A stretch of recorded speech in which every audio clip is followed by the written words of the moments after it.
have the floor, sir. Thank you. Your Excellency, President Vladimir Putin, Highnesses, Excellencies, friends. It is my honor to represent Prime Minister Narendra Modi at the BRICS Outreach segment. I convey his greetings to all of you. Let me join colleagues in thanking President Vladimir Putin for the excellent arrangements and the warm hospitality. Excellencies, we face the paradox that even as forces of change have advanced, some long-standing issues have only become more complex. On the one hand, there is the steady diversification of production and consumption. Nations that attained independence from colonialism have accelerated their development and socio-economic progress. New capabilities emerged, facilitating the harnessing of more talent.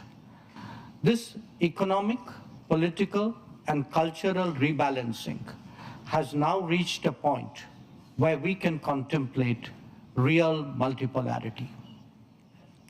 The BRICS itself is a statement of how profoundly the old order is changing.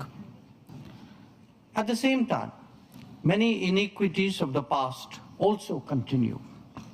In fact, they have assumed new forms and manifestations. We see that in the access to developmental resources and modern technology and efficiencies. Let us also recognize that the benefits of globalization have been very uneven. Adding to all that, the COVID pandemic and multiple conflicts have aggravated the burdens borne by the global South. Concerns of health, food, and fuel security are particularly acute.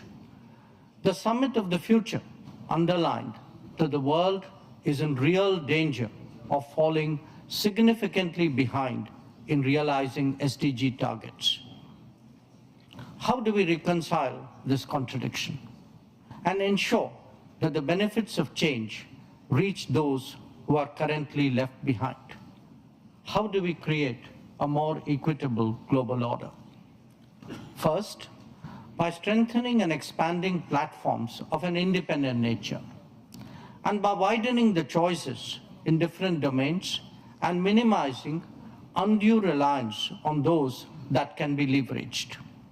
This is really where BRICS can make a difference for the global South.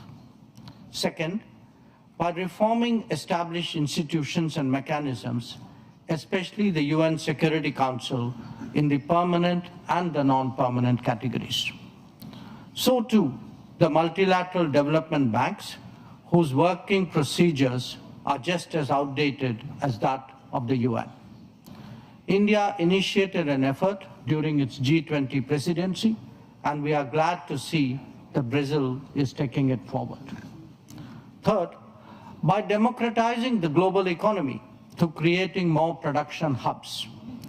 The COVID experience is a sharp reminder of the need for more resilient, redundant, and shorter supply chains. For essential needs, every region legitimately aspires to create their own production capabilities. Fourth, by correcting distortions in global infrastructure that are a legacy from the colonial era. The world urgently needs more connectivity options that enhance logistics and mitigate risks. This must be a collective endeavor for common good with utmost respect for territorial integrity and sovereignty. And fifth, by sharing experiences and new initiatives. India's digital public infrastructure, its unified payment interface, the Gati Shakti infrastructure all hold a larger relevance. The International Solar Alliance, the Coalition for Disaster Resilient Infrastructure, the Global Biofuel Alliance, Mission Life, and the International Big Cat Alliance are similarly initiatives of common interest. As a first responder, be it for natural calamities, health emergencies, or economic crisis, we seek to do our fair share.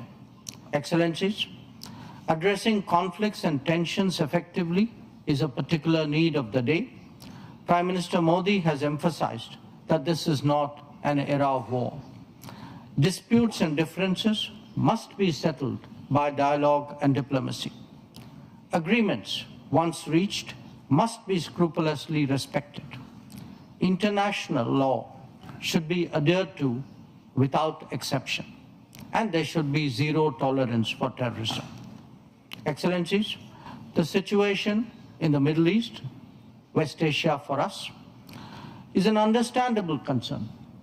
There is a widespread anxiety that the conflict would spread further in the region. Maritime trade has also been deeply affected. The human and material consequences of further escalation are truly serious. Any approach has to be fair and durable, leading to a two-state solution. Excellencies, we meet in difficult circumstances. The world must be prepared to think afresh on long-standing challenges. Our gathering is a message that we are indeed prepared to do so. I thank you for your attention. Большое спасибо. Индия демонстрирует.